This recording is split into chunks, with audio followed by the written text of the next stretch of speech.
Ilang araw nang umuulan sa amin at nung nakarang araw lumindol po ng malakas. 4 days na rin akong hindi nakapunta sa Manukan.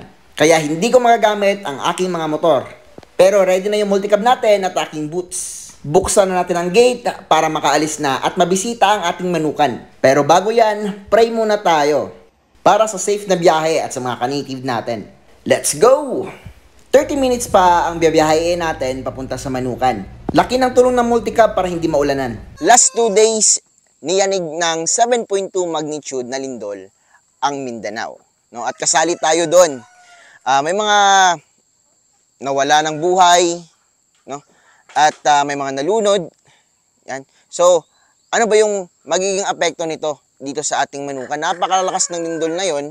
Maraming nag-post sa Facebook, no, sa social media, na yung kanilang mga itlog baka ma-damage, no? So, sasagutin natin yan at araw-araw din umuulan dito ng malakas.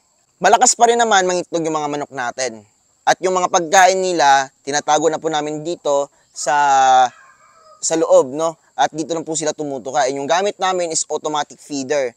Dahil itong automatic feeder natin, no, kaya pong kaya natin lagyan ng ilang kilo na pagkain nila, no? So 10 kilos po bawat isa nito. So halimbawa malakas yung ulan, para hindi tayo maulanan, no? Unahin natin yung sarili natin.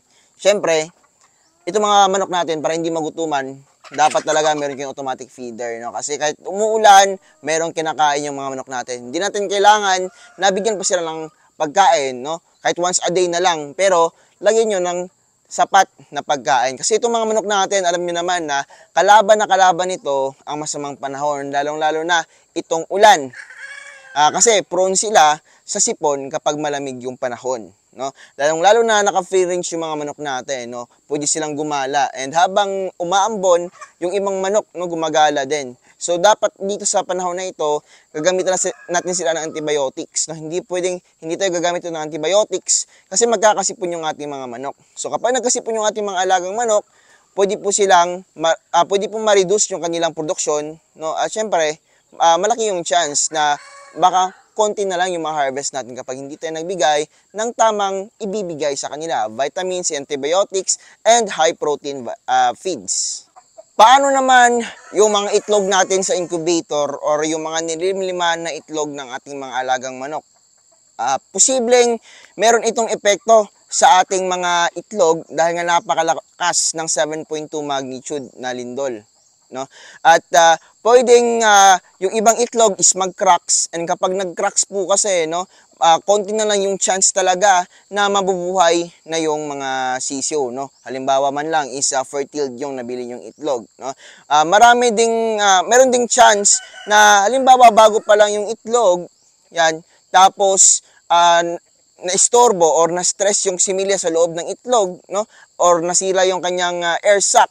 Yan, pwede po na hindi na mapipisa yung ating mga sisiyo sa loob ng itlog. Dito sa Mindanao, palagi talagang lumilindol. So, ganito lang yung pabahay namin. At least kung napakalakas ng lindol, no, hindi po mag-cracks. Kasi nga, kahoy na yung gamit namin. Yan. So, may purpose kung bakit ganito yung pabahay namin. Simpleng-simple lang. After 2 days na akong gumawa ng video about dito sa sakuna na dumating dito sa lugar namin or sa Manukan natin, no? Kasi at that time, meron akong nilagay sa hatcher, no? At ipapakita natin sa kanyo kung okay lang ba yung ating mga similya na andon na sa hatcher na mapipisa na. Ito naman yung mga itlog na na-load natin, no? At niyanig po ng dindol itong ating mga itlog, no? Pero napaka-safety ng ating incubator, no? Dahil nga napakaganda ng mga trays natin, no? So hindi po naapektuhan talaga yung eggshells ng ating mga itlog natin, no? Pero malalaman lang talaga yan kapag nasa hatcher na and nagkapisaan na, no? So wala pong cracks na nangyari dito. Kaka-harvest lang po ng mga sisiw, no? Nakuha na sila dito at nilagay na dun sa ating brooder. Tignan natin. Sa totoo lang, hindi na rin ako na-expect na marami yung mapipisang sisiw, no? Kasi nga lakas na lang lindol, no? Ito na yung mga sisiw natin, no? So 2 kulungan yung ginamit namin dito. So sa 7.2 na lindol, no, yung sisiw na na-hatch is 72 out of 180 eggs. Yung fertile dito is 160 eggs, so 88% yon. And yung na-hatch lang is nasa almost 40%. No? So ito yung pinakamababang hatching namin dahil sa lindol. No? So grabe din yung epekto sa ating mga sisiw. Lalong-lalo na sa mga pa-hatch na sisiw, dahil yung pa-hatch natin, ito yung tama-tama 18th day lang, no? Sa 18th day, kapag nag-cracks yung mga itlog dun sa hatcher, posibleng hindi na mapipisa yung iba dahil na early na na-cracks, no? Malaking epekto to.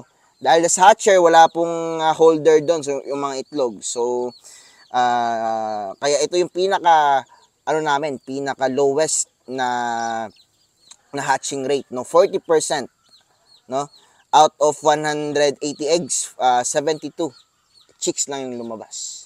Yan. Kasi kapag 180 eggs kasi yung mga niload namin, talagang mapipisa dyan is 130, no, to 140 na sisiw.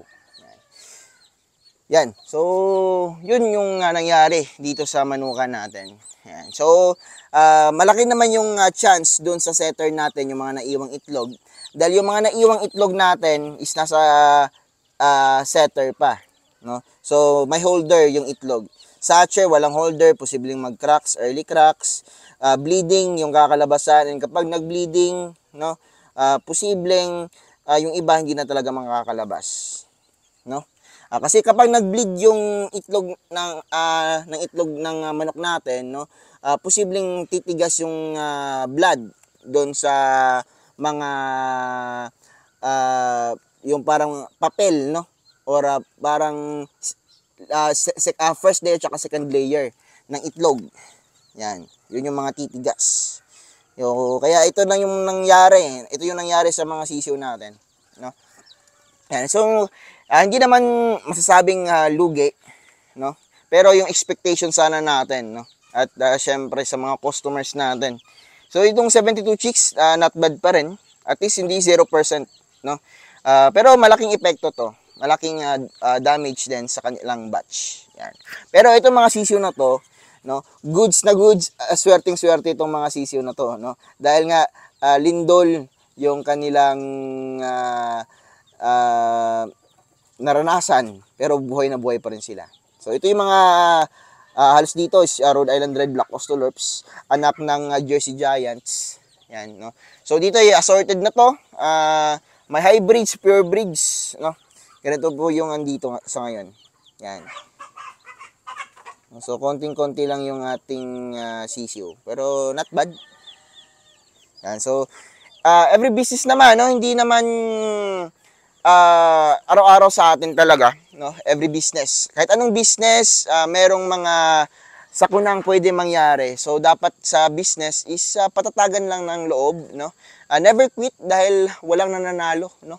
Walang siniswerte sa pag-quit. Yan. Lalong-lalo na kapag business mo. So, business natin to, passion natin, mahalin natin. So, ganun lang. And lesson lang dito is always pray sa God, no? At always secured your business, no? And syempre yung self talaga natin yung unahin natin, family natin. Yan. And yung mas kailangan ng mga sisiw natin is high protein feeds, vitamins, no? Dahil kapag yung ating mga manok po, no, maganda yung binibigyan nating protina, calcium, may folic acid, mas tumitibay yung mga sisiw doon sa loob ng itlog, no, kumakapit talaga. And mas marami yung na-hatch natin at hindi tayo magzi 0%, hindi magiging failure yung ating production. Yan, no? Yung iba nga 0% talaga, no? May nag-post 0%, wala talagang napisa doon sa kanyang mapipisa sanang mga sisiw, no? So at least sa atin 40%. Okay na 'yon, and yun na, ibenta natin.